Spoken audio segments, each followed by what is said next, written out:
በእህታችን ጋዜጠኛ ሶፊያ ጆሃር ላይ የደረሰው እጅግ በጣም አስደንጋጭ አስፈሪ መረጃ። አሰላሙ አለይኩም ወራህመቱላሂ ወበረካቱ። ውድ የተከበራችሁ ክብራትና ክብራን ውድ ቤተሰቦች እህት ወንድሞች ሁላችሁንም ሰላም ብያለሁ። ዛሬ እህታችን ሶፊያ ጆሃር በእኔ የደረሰ በእናንተ አይድረስ ብላለች። ለመሆኑ ሶፊያ ጆሃር ምን አጋጠማት? ተዛ ስታጋጠማት ነገር ተርፋለች አልተረፈችም? አሁንስ በምን ሁኔታ ላይ ናት የሚለውን አብረን የምናይ ከራሷ አንደበት ይሆናል። እህታችን ሶፊያ ጆሃር ሁላችሁም ታቋታላችሁ። ስለሷ ማስተዋወቅ ምናልባትም ፌዝ ሊሆን ይችላል።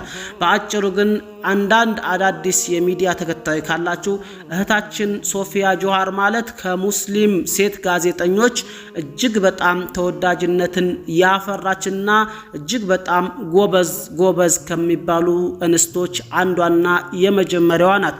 እህታችን ሶፊያ ጆሃር በሚንበር ቲቪ ላይ ነው የምትሰራው። በተለይ ደግሞ ሚንበር ቲቪ ላይ የኔ መንገድ የሚል ፕሮግራም አላት። እነሱም እዛ ፕሮግራም ላይ ብታቀርበው አዳዲስ ወደ እስልምና የገቡ እህት ወንድሞችን እንዴት አድርገው እስላምን እንደመረጡና የህይወት ጉዟቸው ምን እንደሚመስል ለሌሎች ታጋራለች እና እህታችን ሶፊያ ጆሃር በአጭሩ እነዛም አዳዲስ የሰለሙ እህት ወንድሞች እንዲረዱ እንዲታገዙና መንገዳቸውን ሌሎች እንዲያውቁትም ለህዝቦች ታጋራለች ማለት ነው። እህታችን ሶፊያ ጆሃር ከዛሬን 3 ዓመት ወይም ደግሞ 4 ዓመት በፊት ከወንድማችን እስማኤል ተክሌ ጋራ በትዳር ተጣምራለች ማለት ነው። እስማኤል ተክሌም እዛው ሚንበር ቲቪ ላይ አብረው ከሚሰሩ ጀግና ወንድማችን አንዱ ነው። እንደውም በስሟ ነሽዳ ሁላ አውጥቶላታል። ሶፊያ ጆሃር እጅግ በጣም ተወዳጅ ከሚባሉ ጋዜጠኞችም አንዷ ናት። እስከ ደቡብ ክልል ገጠር ድረስ እየገባች አዳዲስ ፕሮግራሞችን ትሰራ ነበር። ዛሬም ድረስ ትሰራለች። ልጆችም ወልዳለች ማለት ነው። አላህ ይጠብቃት። ነገር ግን የደረሰባት እጅግ በጣም አስፈሪ አስደንጋጭ መረጃ ዛሬ ልነግራችሁ እወዳለሁኝ። ምን ደረሰባት የሚለውን ከራሷ አንደበት እንስማ። ላይክ፣ ሰብስክራይብ፣ ሼር ያድርጋችሁ። በተለይ በሷ ላይ የደረሰ በሌሎች እንዳይደርስ የምትሉት ወንድሞች ሼር አድርጉት። እጅግ በጣም የሚጠቅምና እጅግ በጣም አስፈሪም ስለሆነ በሌሎች ላይ እንዳይደርስ ሼር አድርጉት። ቪዲዮውን ሰምታችሁ ይህን መረጃ እናንተም የደረሰባችሁ ወይም እንደሷ የሆናችሁ ካላችሁ ኮሜንት ላይ እንድታስቀምጡልኝ ስለወዳለሁኝ ወደ ሷው ቪዲዮ እንለፍ። መልካም ቆይታ ልላችሁ እወዳለሁኝ። ውድ ቤተሰቦች እህታችን ጋዜጠኛ ሶፊያ ጆሃር ምንድነው የደረሰባት የሚለውን እስኪ ከራሷ አንደበት እኔ አላህዬ አስመልጦኛል የጥንቃቄ መልእክት ትላለች። እናቴን አሟት ለሕክምና ወደ አዲስ አበባ መታ ያረፈችው እህቴ ጋር ነው። እኔም ዛሬ እነሱ ጋር እህቴ ቤት ማለት ነው ወዬ ወደ 1 ሰዓት ከ10 ገደማ ወደ ቤት ለመመለስ ሁሉንም ትራንስፖርት አማራጮች ብሞክርም ምላሽ ግን አላገኘውም። ያኔ እህቷ ቤት ውላ ማለት ነው፣ ወይም እህቷ ቤት እናቷ ጋራ አረፍዳ ማለት ነው። ከ1 ሰዓት ጥበቃ በኋላ አንድ መኪና ሌላ ሰው ሲያወርድ አየንና አናገር ነው። ሩቅ ነው አልሄድም፣ አንድ ዳገት ከከፈላችሁ ግን እሄዳለሁ አለ። ተስማምተን እህቴን ተሰናብቼ ገባሁ። እህቴ መለስ ብላ በዚህ በኩል ሂዱ የተሻለ ቅርብ ነው አለች። እኔም ደግሞ በሳር ቤት አይቀርብም ብለሽ ነው ስላት ቀበል አድርጎ እሷ ያለችው መንገድ ይሻላል አለ እና ተንቀሳቀስን ትላለች። ጉዳዩ ታዲያ ተዚህ በታይ ነው። በጣም አስፈሪው ነገር ምን ተፈጠረ ነው ዋናው ነገር። መንገድ ከመጀመራችን እከሌን ቲክቶከር ታቂዋለሽ አለኝ። እንደማውቀው ነገርኩት። እሱ ነኝ አለና ሳቀ። ወዲያው ስቀልድ ነው ብዙዎች እሱን እንደምመስል ይነግሩኛል አለ። ብቻ ያለማቋረጥ ብዙ ነገር ማውራት ጀመረ። የሚገርመው ማውራቱ አይደለም፣ የሚያወራቸው ነገሮች ያስፈራሉ። ፍርሃት ዋጠኝ። ይብሱኑ ውስጥ ለውስጥ በሆነ መንገዶች መሄድ ጀመረ። ወሬውም አልተቋረጠም።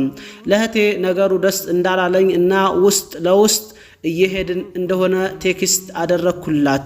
ደወለችና የት እንደደረስን ጠየቀችኝ። እኔም ጠየቅኩትና ስነግራት አገናኝ ስትለኝ እስኪ አውራት አልኩት።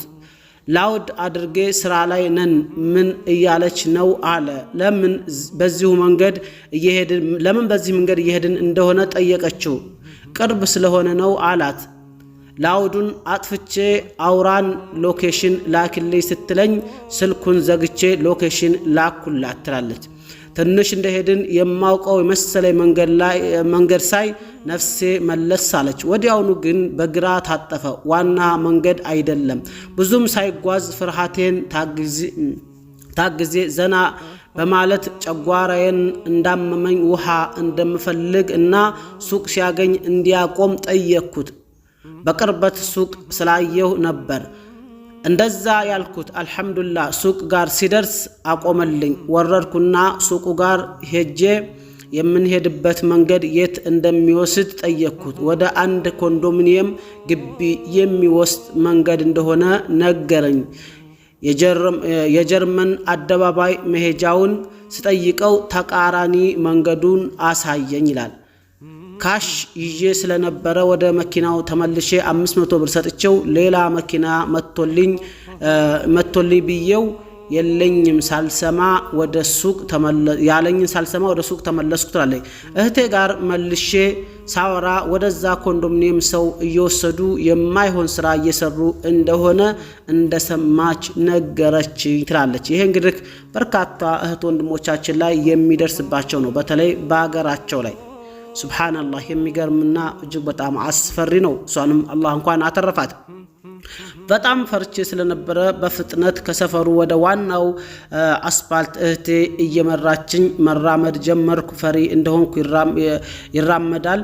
ያ ረብ ከምሽቱ ጋር ከፍርሃቴ ጋር እርምጃ የሌለ ነበር ይላል ትላለች። በስተመጨረሻም ፈረስ ጠርቼ በሰላም ቤቴ ገባሁ። ፍርሃቴ ግን ከገባሁበት ራይድ እስከወርድ አልለቀቀኝም ነበር። አልሐምዱሊላህ በስተመጨረሻም ቤቴ ገባሁኝ። ይሄ ሁሉ የጻፍኩት ምክንያት ፈሪስም ሆነ ራይድ ከምንጠቀምበት ሰዓት መንገድ ላይ ከቆሙት ጋር ተደራድረን መሄዱ ምን ያህል ሪስክ እንዳለ እንድትረዱ በማሰብ ነው። በተለይ እህቶቼ አላህ ይጠብቀን ብላለች ማለት ነው። እንግዲህ ልብ በሉ። አሁን ይሄ በሷ ላይ የደረሰ በእናንተም ላይ እንዳይደረስ ለጥንቃቄ ነው። እህታችን እንኳን አላህ አተረፋት።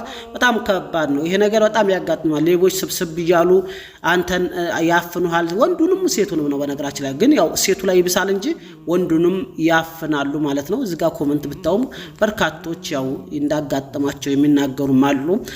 አዲስ አበባ ላይ ሲሆን ደግሞ ነገሩ ከባድ ነውና ተጠንቀቁ ልላችሁ እወዳለሁ። ሌቦች በተለይ አንድ ነገር ልንገራችሁ። መኪና እናንተ ማለት ነው የት ነው የምከዱት?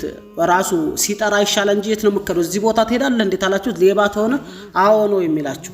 ለምሳሌ ቦሌ ትሄዳለህ እንዴት አላችሁት? ሌባ ከሆነ እሱ የሚሄደው ምናልባትም ወደ ካራ ወይም ወደ ሌላ ወይም ወደ አለምበረት ወይም ወደ ተቃራኒ ሊሆን ይችላል። ግን ቦሌ ትሄዳለህ እንዴት አላችሁት? ሌባ ከሆነ አዎ ይላችኋል። ግን እሱ ወይ ቦሌ ወይ እንትና ሲል የሆነ የሚሄድ በላምበረት እንትና እያለ ሲጠራ ያንን መሳፈር ይሻላል እንጂ ብድግ ብላችሁ እዚህ ቦታ ትሄዳለህ እንዴት አላችሁት? ያ ሌባ ነው። አብዛኞቹ ሌባ ናቸው።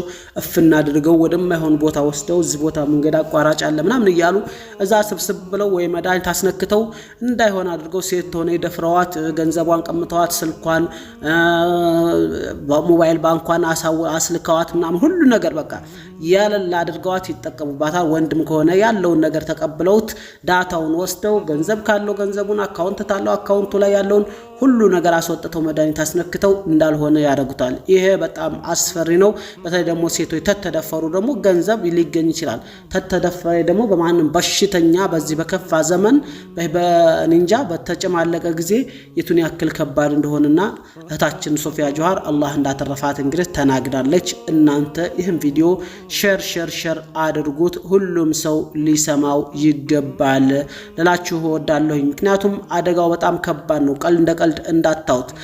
አስባችሁታል? ወስዶ ቢደፍሯት፣ ወስዶ ቢያርዷት፣ ኩላሊቷን ቢወስዱባት፣ ሌሎችንም ነገር ማለት ነው።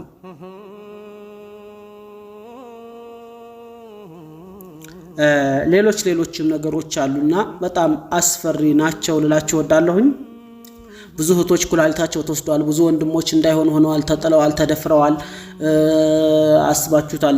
ትደፈሩ ምናልባት ወንጀል ላይ ኖርባቸው ይችላል በሽተኛ ሆኜ ይሆናል ሆንኩ ወይ ሌላ በቃ አስነ ልቦናው ስብራት ሌላም ነገር በተለይ አዲስ አበባ ላይ የምትሳፈሩ እህቶች ወንድሞች አሁን ደግሞ ይቃማ እናወጣለን ያሉ ተላዩ ልጆች ይሄዳሉ አይደል ፓስፖርት ለማውጣት ምናምን ያለ ወኪል የሚሄዱ አካሉና ይሄ ጥንቃቄ እንዲያደርጉ ይሄን ቪዲዮ ሼር አርጉላቸው ለላችሁ ወዳለሁኝ ከ5000 በላይ ላይክ አድርግታለ ኮሜንቱ ራሱ አንድ ቀብሌ ኮሜንት ነው ይሄ ነው ላችኋለሁ እሷን አላህ ትርፏታል እናንተንም አላህ ይጠብቃችሁ እንደ ያለ ነገር ግን በማንኛችንም እንዳይደርስ ነው ሌላኛውና የመጨረሻው ውድ ቤተሰቦች ጥሩ ቤቶችን ሰሞኑን አቀርብላችኋለሁ ጥሩ ቤቶችን ቦታዎችን የምትገዙ ካላችሁ ስልክ ቁጥሬን ኮሜንት ላይ ሼር ስለማደርግ ቤቶችን ስለቀብታችሁ እንድታውና መግዛት የፈለጋችሁ ሰዎች እንድታናገሩ ይላችሁ ወዳለሁኝ ይሄን ያህል ካልኳችሁ በዚሁ ለሰናበታችሁ ሰላም አለይኩም